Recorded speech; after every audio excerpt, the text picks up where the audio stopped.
Welcome back, team, on the journey to transform culture. I'm Steve, and I'll be your guide. Well, I hope everyone's having a wonderful day. Today, I want to jump right in. Don't want to waste too much time.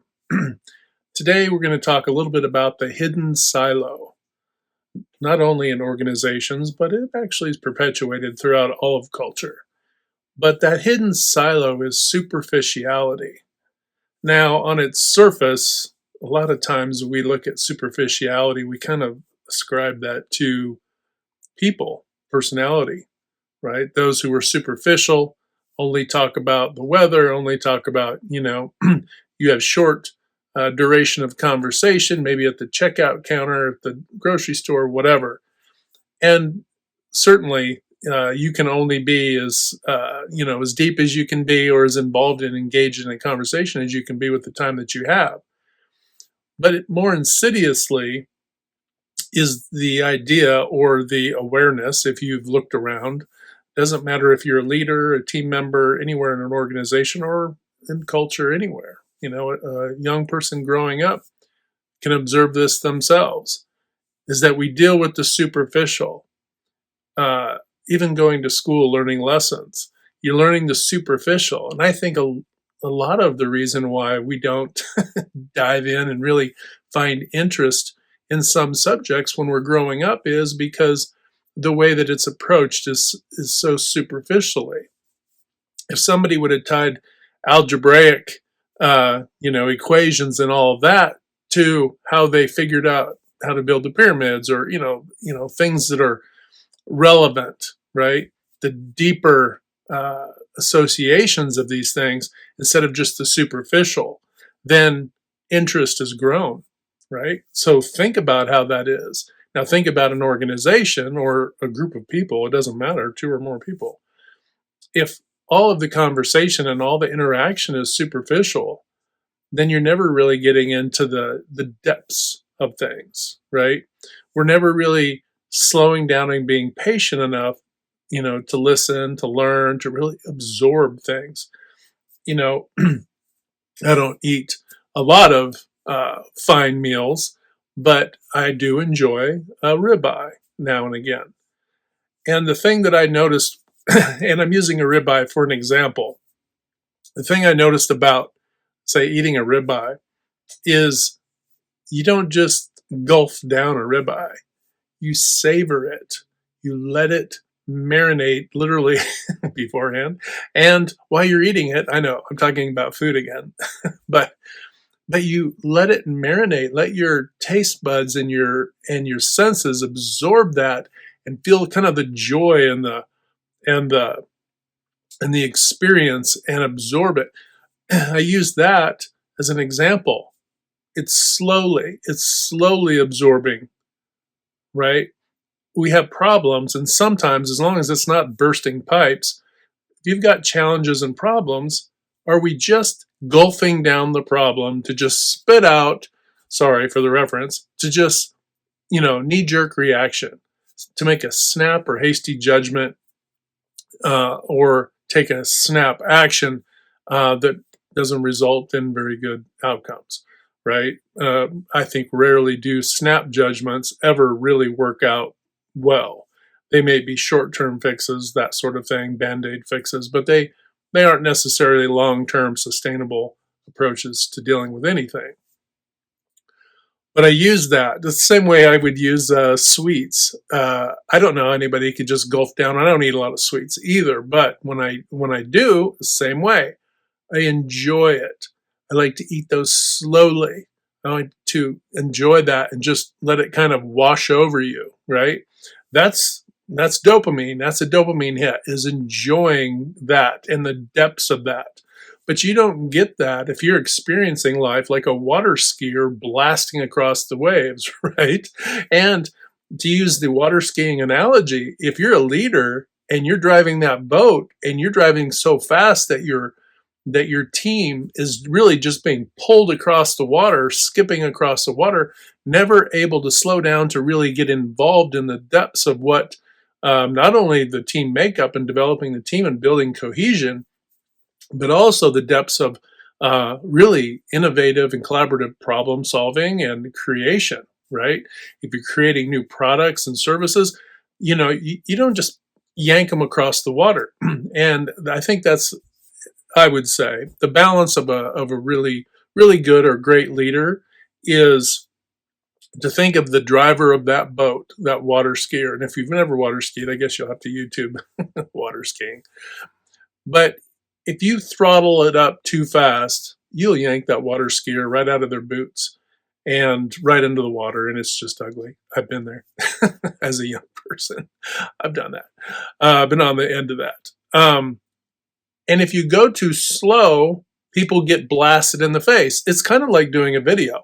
If I just rattle things off too quickly, well, then, I'm yanking you out of your boots. You don't know what I'm talking about. Maybe I'm yanking you out of your boots. I don't know. Right? So you got to find a cadence, a rhythm, hopefully, that doesn't yank people out of their boots, right? So they're just yanked across the water without ever being able to delve into the depths of things. But at the same time, you don't go so slow that they're just waterlogged and drowned and, kind of like bored to death, right? So hopefully I'm not boring you. So that's the thing. It's having a cadence, a balance to the power, and then introducing that power. When I've done organizational change and transformation efforts, same way. You have to go in and you have to experience the team and figure out where they are, what are they used to, and then apply the appropriate amount of change and transformation in the appropriate cadence and flow of that to allow them to understand and learn. It's the same way we do training, right? We do training so that people understand, so that we go to apply things and take action. Now that training that they've absorbed, right? But when you just go through some, real fast training, okay, and then take this fast test, and then you regurgitate it, and then you leave, and you're like, I don't know what just happened. It just was like a cyclone or a whirlwind. I didn't absorb it. I don't have the association. Kind of back to the analogy now with school. How are we tying it in? Are we tying it in deeply enough to anchor it into ourselves to make it relevant in our interactions and how we cooperate and coordinate and plan and create and collaborate, all these things. So sometimes we need to slow down. We need to be patient enough to let inspiration kind of catch up, right? So sometimes we have to slow it down, let inspiration catch up. It's the same way my dad, he's passed now, but back in the day, my dad was kind of a backyard mechanic. He and my uncles, our culture is filtered with a lot of us who are backyard mechanics and and aficionados of all types, woodworkers, you name it, right? So apply it to where it fits. But they would encounter a problem, and they would try to, focus on that, trying to figure it out. And Dad would go, "Well, let's go get a cup of coffee." And step back and go inside or whatever and take, get a cup of coffee and just let that challenge, that constraint, that problem, that whatever marinate. Just let it sit on the back of their minds where they were drinking their coffee and just kind of slowing down, letting inspiration take time to catch up. I never really understood it. I thought, wow, there must be some kind of cool, universal magic involved here or something. What is going on? It's inspiration. Inspiration, you need to give it some time to catch up. This is why people, when they go through traumatic events, they need time to heal. Why is that? Because they just went through something that is pretty intense, which created a problem or revealed to them a problem, right? And now they have to step back from it to go, okay, I need to assess this. And everybody has their own cadence. And if you try to superficially heal or superficially fix anything, these things are all connected. If you superficially approach anything from the perspective of, well, I just need to slap a Band-Aid fix on this. It could be, I'm going to quit this job and go to another job because X, Y, Z, making a knee-jerk reaction. It might be if you're in human resources, oh, we need to, do this or that and let people go. Slow down, right? Slow down, be patient, let inspiration catch up. How can you turn this situation into an opportunity to create wins for everyone? The team, right? The ownership, and the customer, right? Because that's who ultimately we're trying to serve. And aren't we all each other's customers, directly and indirectly? We are. Inwardly and outwardly, we are. So this is why, uh, you see, and we've all been caught up in it, right? You might be doom scrolling. Hey, who doesn't like to watch the video of the cats, cat videos? I mean, yeah, entertainment, right? That's fine. It has its purpose, but we can't be so superficial that everything we do takes on that cadence, because inspiration isn't catching up to us. We're judging everyone. We're judging, there's probably folks judging this video right now, going, oh, picking and poking at whatever they're seeing. Are you letting the information enter into you so that you can then, you know, take the bits and pieces that apply to you later on and go, oh, yeah, okay, I see what that's about. We all have to slow down and let that wash over us just enough. Now, it doesn't mean we can spend 4 hours, and that's why I don't want to be on this video for an extended period of time, because your time is valuable. And I appreciate and respect that. And if you took the time to watch this entire video, hey, I appreciate that. And hopefully, you can pass on this to your team. You can pass this on during your efforts to brainstorm and to create new products, and to evaluate service and to talk about your customers and slow it down. My grandfather, uh, I remember being a very small child, maybe around 5 or something like that. I mean, later as well, but I remember this is when I was too young to really understand the depths of things about adults, right? Or about, some of the conversations that they might have had. And it might have been topics of the day. I don't remember. But I do know this is that my mom would have an opinion about a thing, and my grandmother would have an opinion about a thing, and my uncle, and so forth.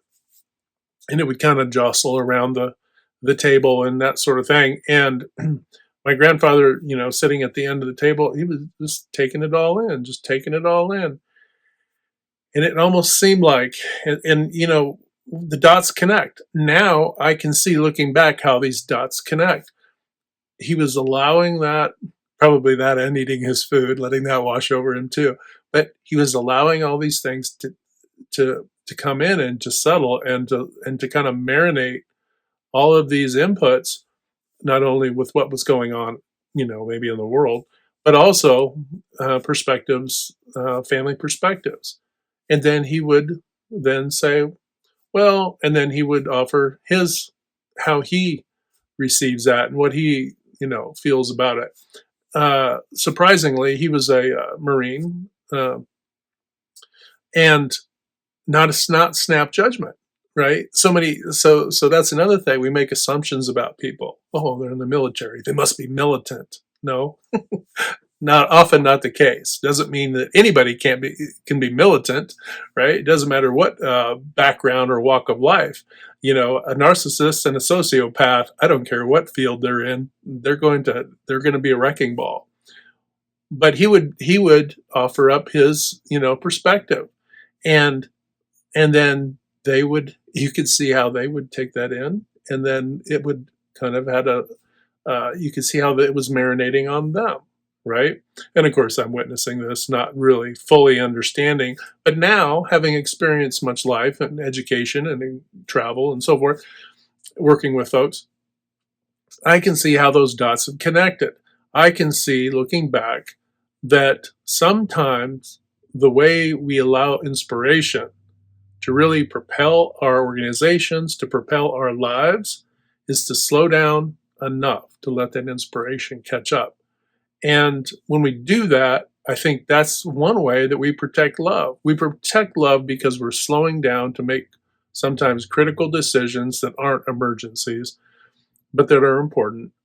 We're slowing down enough to really take that all in, to take in our team's input, to take in their thoughts, their concerns, weighing the data qualitatively and quantitatively to evaluate and assess the situation, so that we can make rational decisions that create wins for everyone.